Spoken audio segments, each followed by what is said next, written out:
Évêque de Rome, jusqu'au bout. Peu de monde croyait à sa présence en ce dimanche de Pâques. Lui a eu la foi et le sens du devoir.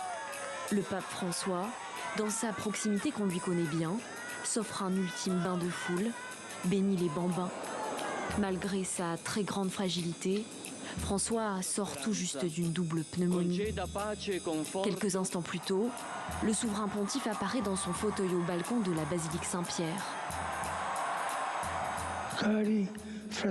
Chers frères et sœurs, joyeuses fêtes de Pâques.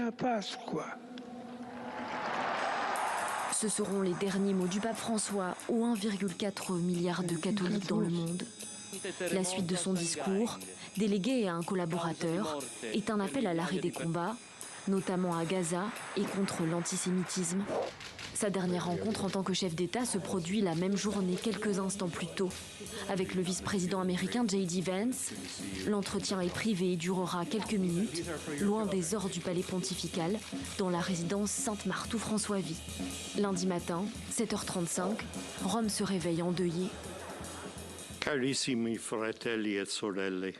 Chers frères et sœurs, c'est avec une profonde tristesse que je dois vous annoncer le décès de notre Saint-Père François.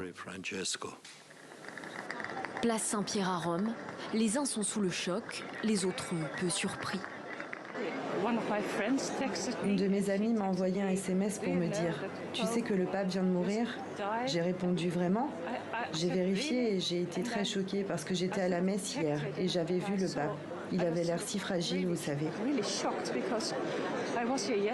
On était à la messe de Pâques hier soir. On est direct venus ici pour s'accueillir devant le pape. Parce que c'est une grande émotion, une grande tristesse. Je suis triste. Que voulez-vous que je vous dise ? Mais il était en très mauvaise santé. Cela devait donc arriver tôt ou tard.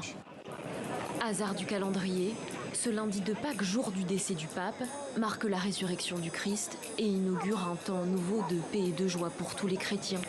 Ils ont afflué place Saint-Pierre pour un dernier au revoir.